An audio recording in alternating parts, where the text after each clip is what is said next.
Narito ang latest update sa nawawalang beauty queen na si Catherine Camilon na magpasa hanggang ngayon ay pinaghahanap pa rin. Mahigit isang buwan na ang nakakalipas.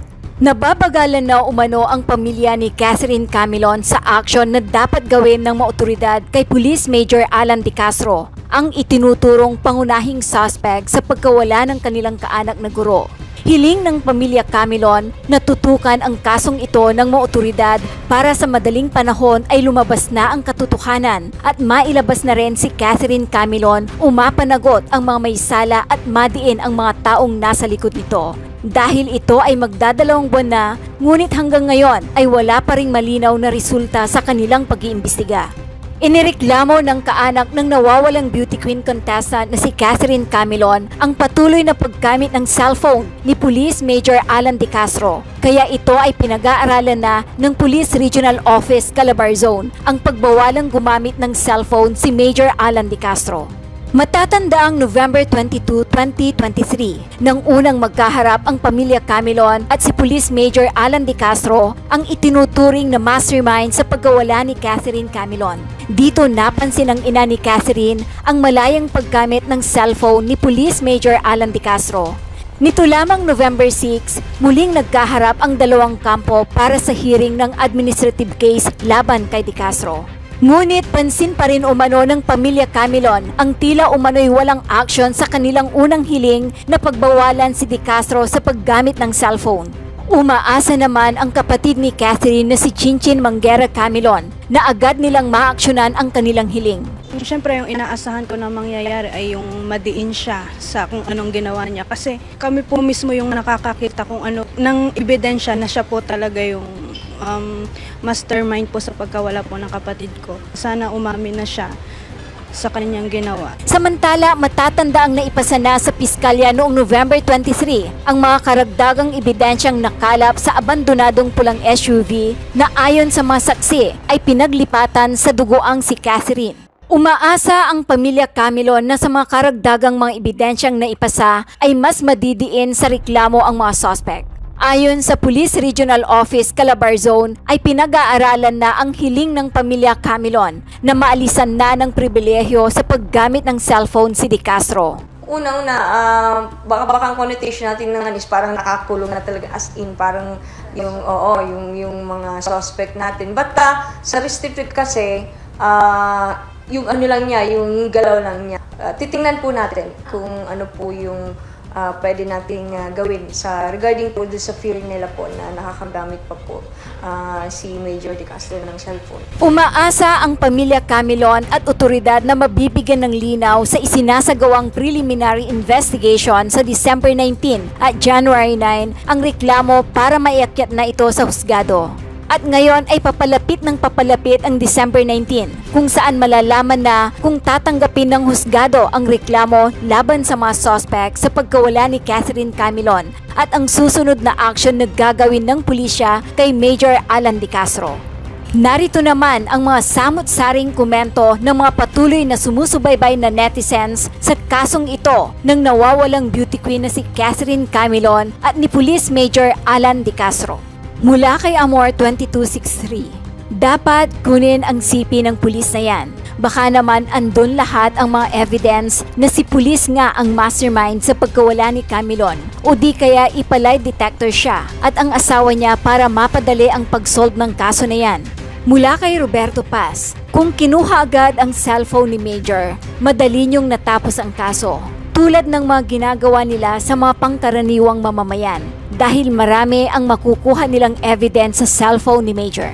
Mula kay Rodolfo Espiritu, dapat lang naalisin sa kanya ang cellphone. Siguradong maraming contact yan sa labas. Ilipat yan sa NBI, mas sigurado. Opisyal ng pulisyan, maraming tuta at amo yan dyan sa kampo. Siguradong patatakasin yan ng mga kabaro. Mababaliwala ang kaso.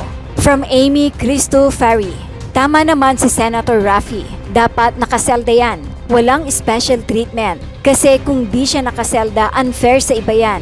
Umamin na. Maliwanag na may ginawa. Dapat iselda yan. From Cecil Palmero, tanggalin na po dapat sa pulis ang kaso. Ilipat sa NBI. Sana po mabigyan ng hustisya ang kawawang bata na biktima. From Cecil Garay, bakit ganon? Hindi magawang ikulong ang pulis kahit siya ang person of interest habang iniimbestigahan ang kaso. Pero kapag ang karaniwang mamamayan ang suspect, matik, kulong agad. Ganito na ba talaga batas sa Pinas? Nakakadismaya talaga. Mula kay Cora 5, dapat ipakulong na yung pulis na yan. Pati yung asawa niya, ipakulong na din. Bakit? Pag mahirap, kulong agad at may sentence agad. Saka meron ba ganon? Pati asawa at mga anak kasama pa siya sa Batangas Police Department. Special treatment yan. Grabe, bakit? Mula kay Danny Mendoza, kailangan na sa Senado inquiry at pa-NBI na. Makialam na rin Malacanang dito dahil yung major na yan abusado sa kapangyarihan sa bansang Pilipinas. Dapat to preserve and protect ang mga Pilipino. Pero abusado ang power at gumagawa ng krimen. Dapat ibalik na ang death penalty para sa mga opisyal na ganyan sa PNP. Sinisira ang imahe ng PNP. Huwag sana magkaroon ng whitewash sa PNP. From Delia Agquez, yung legal wife ay imbestigahan din. Imposibleng wala siyang alam. Baka mastermind pa nga yan at pinagtatakpan na lang ng husband na major dahil sa kanya rin naman talaga nagmula ang dahilan kung bakit nagawa ng legal wife. Mula kay Eliupas Dais, dapat hindi ang pulis ang mag-imbestiga sa major. Ilipat yan sa NBI. Malaking posibilidad na pinoproteksyon na nila ang suspect dahil kabaro nila yan at may rangko pa. Binigyan pa ng pribilehyo na makagamit ng CP at hindi kinulong. Ano ba yan? Walang mangyayari sa kasong yan. Quits ang resulta. From Esther Pinalis, may point si Mother. Kahit ako, matakot din ako sa kaligtasan ng aming pamilya kung may CP pa rin ang suspect. Mula naman ito kay Jamjam Alvarez. Restricted ka na nalalaman may phone? Diyos ko, PNP naman. Maging wise naman kayo. Kawawa na family ni girl. Nakakagamit ng phone napapagalaw pa niya kasabwat niya. Mula kay Jocelyn Marcelo. Patay na po talaga yan nung binuhat nila papunta sa Red CRV. Wala nang buhay yon. Laylay na mga braso Baka inilubog nila sa tubig o kaya ay ibinaon kung saan. Si Major Police lang at driver at pati asawa ni Police alam nila yan. From Leonora Almanza, kailangan walang cellphone ang salarin para hindi paghinalaan ng kung ano pa. Nasa restricted custody na may gadget pa? Dahil ba pulis siya kaya maluwag kayo sa kapwa pulis? Sa ordinaryong salarin ang lupit nyo mga pulis. Sa kapwa nyo pulis, maluwag kayo. Nasaan ang hustisya? Mula sa Maginoong Magbabaka PH, huwag dapat ipagkatiwala sa PNP ang kaso na yan. Sigurado pagtatakpan nila ginawa ng kabaro nila. Dapat NBI na talaga may hawak ng kaso. Mas may tiwala taong bayan sa NBI kesa PNP.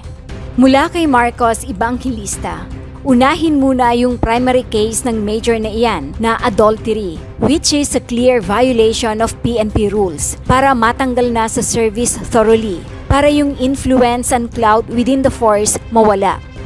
From Marilyn Portes, wow, VIP pala si Major. Palagay nyo, buhay pa yan? Baka bungo na lang at magdadalawang buwan na. Grabe, wala na. Puro na lang umaasa sa pangako. Dapat kasi hindi yan pinapagamit ng cellphone at ipasok na yan sa NBI para malutas ang problema.